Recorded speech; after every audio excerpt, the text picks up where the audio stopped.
तो चलिए केमिस्ट्री का जो चैप्टर 1 है हमारे पास, उसके हम एनसीईआरटी एक्सरसाइज देखते हैं कि जो एनसीईआरटी के क्वेश्चंस है वो हम किस तरह से सॉल्व करेंगे। पहला क्वेश्चन है, which of the following statement is incorrect.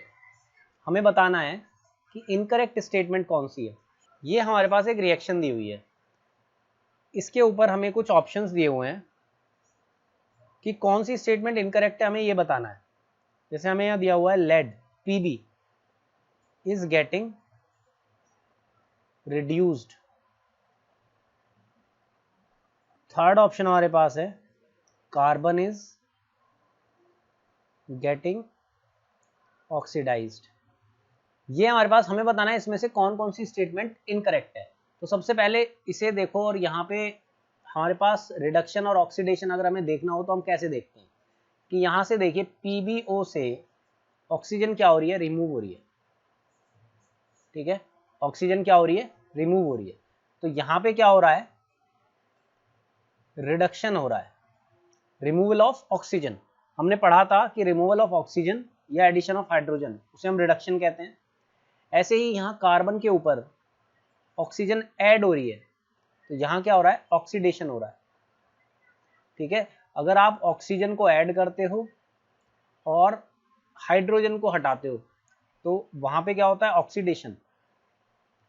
अगर आप ऑक्सीजन को हटाते हो और हाइड्रोजन को ऐड करते हो तो वहां पे क्या होता है, रिडक्शन। दोनों में से कुछ भी अगर हम करते हैं, ऑक्सीजन हटे या हाइड्रोजन ऐड हो, ये हमने पहले भी पढ़ा है। तो अब इसके बाद हमारे पास क्या है, यहाँ पे मुझे बताना है कि कौन सी स्टेटमेंट। यहाँ देखिए लेड इज गेटिंग रिड्यूस्ड, ये लेड क्या है, मेरे पास प्रोडक्ट है यहाँ पे।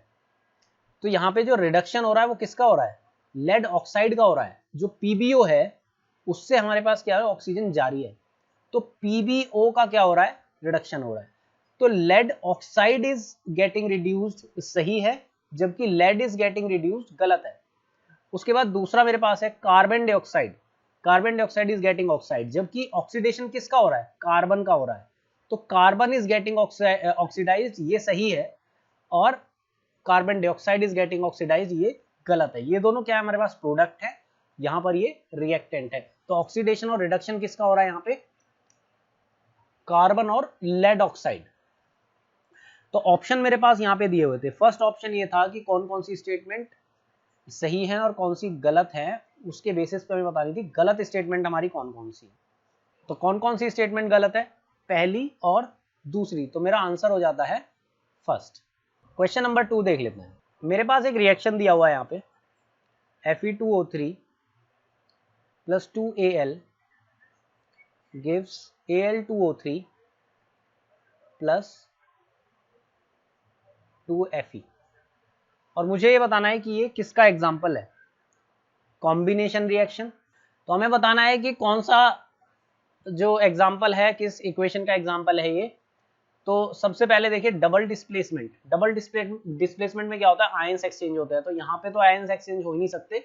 एल्यूमिनियम ने क्या करा है, आयरन को डिस्प्लेस किया है, क्योंकि हमारे पास रिएक्टिविटी सीरीज में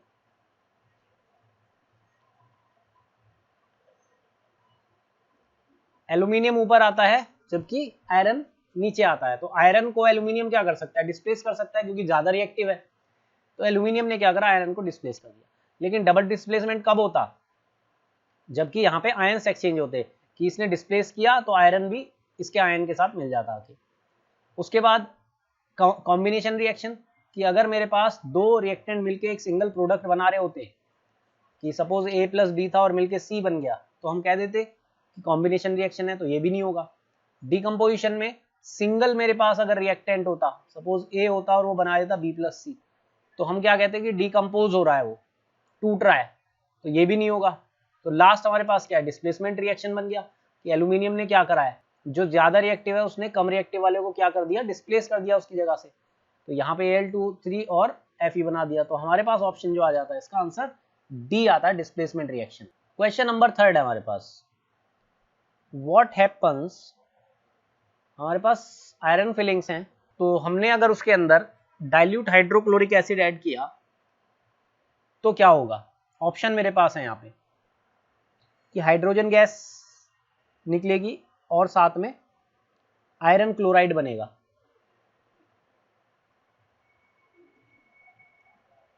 आयरन क्लोराइड और हाइड्रोजन गैस। सेकंड ऑप्शन है हमारे पास क्लोरीन गैस निकलेगी और आयरन हाइड्रोक्साइड बनेगा। हम सारे ऑप्शन देखते हैं कि किस केस में क्या हो सकता है। तो मेरे पास यहाँ जो रिएक्शन बनेगी वो क्या बनेगी कि आपने रिएक्शन क्या है हमारे पास कि हमने आयरन को HCl के साथ, डाइल्यूट HCl है, दोनों को मिलाया है। तो यहाँ पे देखिए रिएक्टिविटी सीरीज में आयरन जो है वो हाइड्रोजन से ऊपर होता है, तो ये क्या करेगा, इसे डिस्प्लेस कर देगा इसकी पोजीशन से। तो यहाँ पे क्या बना लेगा, FeCl2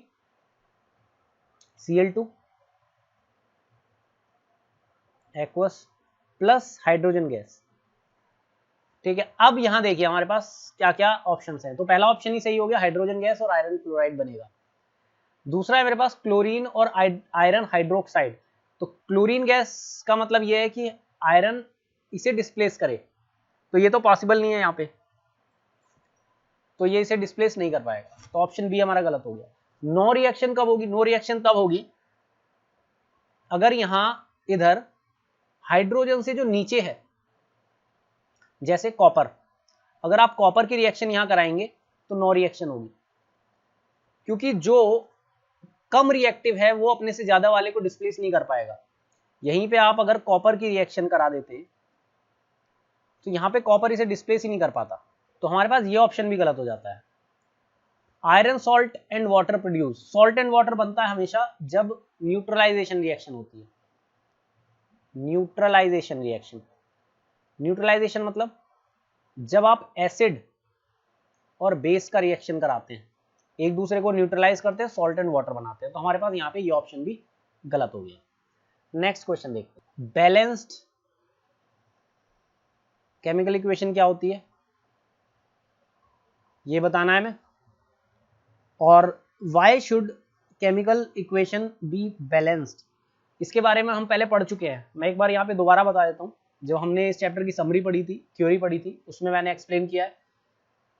वीडियो आपको मिल जाएगी चैनल के ऊपर या नीचे लिंक मिल जाएगा, आप वहां पे भी देख सकते हैं। बैलेंस क्यों करना पड़ेगा हमें, पहले बैलेंस केमिकल इक्वेशन होती क्या है। बैलेंस केमिकल इक्वेशन होती है कि जो टोटल नंबर ऑफ एटम है ईच एलिमेंट, ठीक है, total number of atoms each element on both side, both side का मतलब क्या है, रिएक्टेंट और प्रोडक्ट, रिएक्टेंट की तरफ और प्रोडक्ट की तरफ जो नंबर ऑफ एटम्स हैं हर एलिमेंट के वो बराबर होने चाहिए। ठीक है, अगर वो बराबर है तो हम क्या कहेंगे, केमिकल इक्वेशन कैसी है, बैलेंस्ड है। अब हमें बैलेंस करने की जरूरत क्या पड़ती है, इसके बारे में हमने पहले भी पढ़ा है कि जो मैटर है उसकी जो मास होगा, mass conservation, law of conservation of mass, important question है, स्कूल्स में पूछा जाता है। Law of conservation of mass, mass can neither be created not destroyed, मतलब आप मास को क्रिएट नहीं कर सकते और डिस्ट्रॉय भी नहीं कर सकते।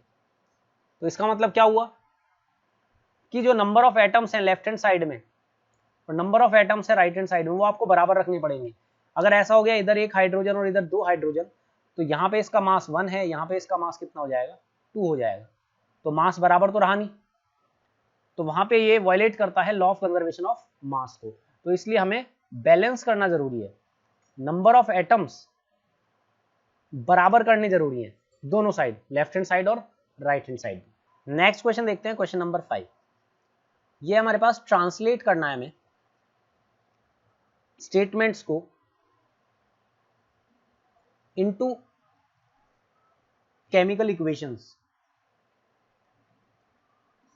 और बैलेंस भी करना है फिर इन्हें।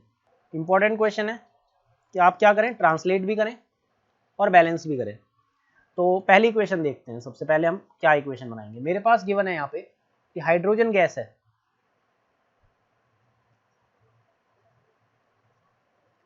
कंबाइन कर रही है विद नाइट्रोजन, नाइट्रोजन गैस के साथ कंबाइन कर रही है टू फॉर्म अमोनिया। इस इक्वेशन को हम पहले भी पढ़ चुके हैं, जब हमने चैप्टर की थ्योरी पढ़ी है, तो मैं दोबारा लिखता हूँ। तो नाइट्रोजन और हाइड्रोजन मिल रहे हैं, N2 + H2 लिखो या H2 + N2 लिखो, और मिलके क्या बना रहे हैं, अमोनिया NH3 बना रहे हैं।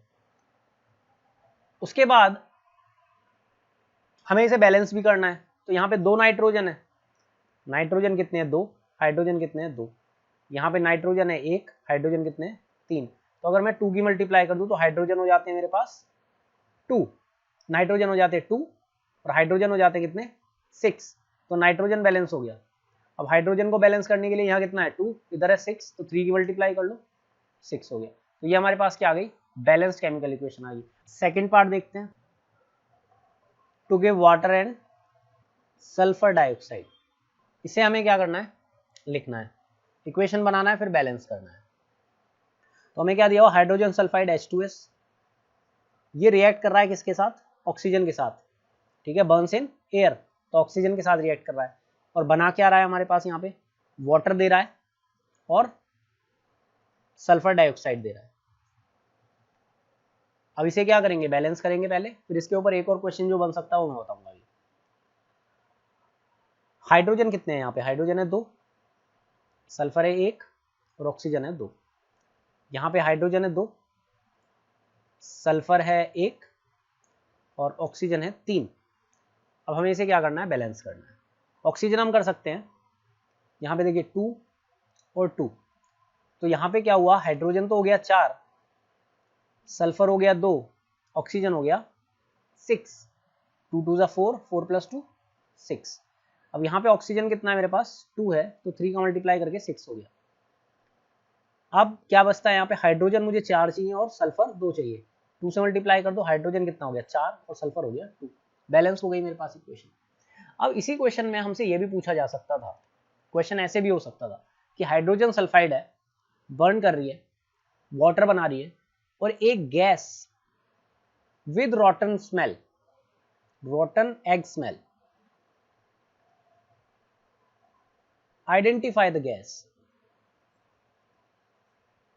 गैस आइडेंटिफाई करना है विद रॉटन एग स्मेल, ठीक है। तो हमने टेस्ट में पढ़ा हुआ है कि अगर सल्फर डाइऑक्साइड रिलीज होगी तो रॉटन एग स्मेल होगी, तो आंसर क्या हो जाता है यहाँ पे, सल्फर डाइऑक्साइड हो जाता है। Barium chloride reacts with aluminium sulphate, ठीक है, तो बेरियम क्लोराइड रिएक्ट कर रहा है एल्यूमिनियम सल्फेट के साथ, और एल्यूमिनियम क्लोराइड दे रहा है और एक पर्सिपिटेट दे रहा है किसका, बेरियम सल्फेट का।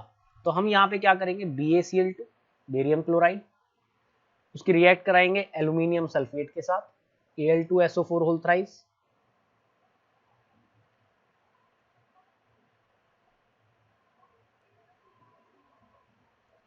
और हमें यहाँ पे मिलेगा BaSO4, बेरियम सल्फेट मिल रहा है और एल्यूमिनियम क्लोराइड मिल रहा है, तो AlCl3। अगर आपको ये फॉर्मूलाज नहीं बनाने आते हैं तो आपको 9th की केमिस्ट्री में हमारे पास जो चैप्टर था जहाँ पे हमने ये फॉर्मूलाज सीखे थे कि कैसे हम बनाते हैं, आपको थोड़ा सा उसे रिवाइज कर लेना चाहिए।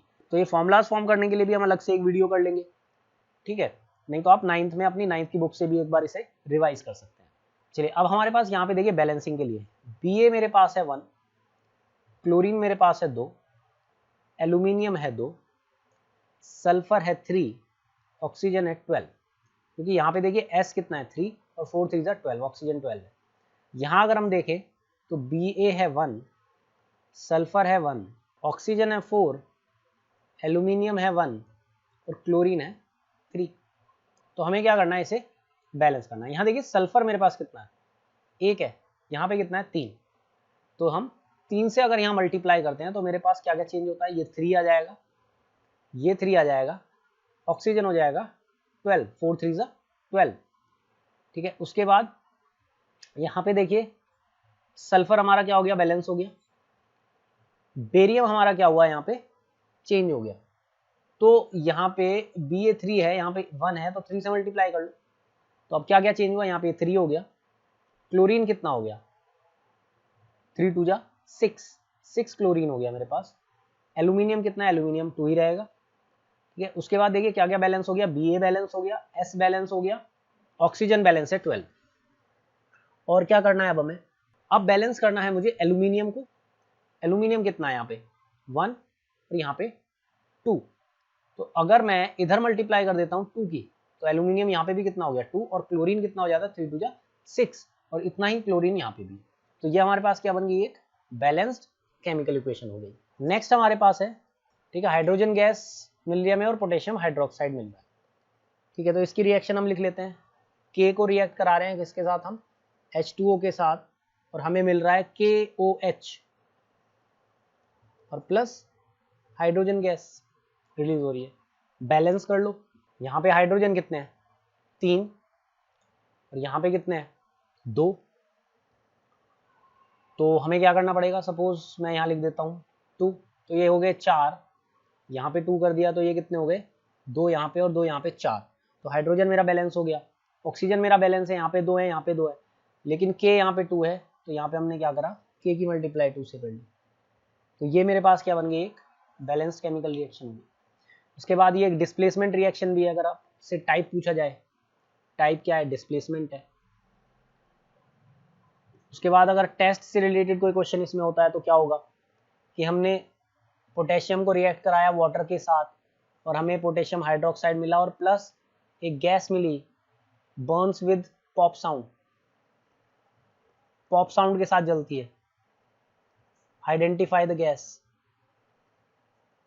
तो आंसर क्या होगा, हाइड्रोजन गैस, ठीक है, पॉप साउंड के साथ जल रही है। ये क्वेश्चन हमारा CBSE 2012 का क्वेश्चन था।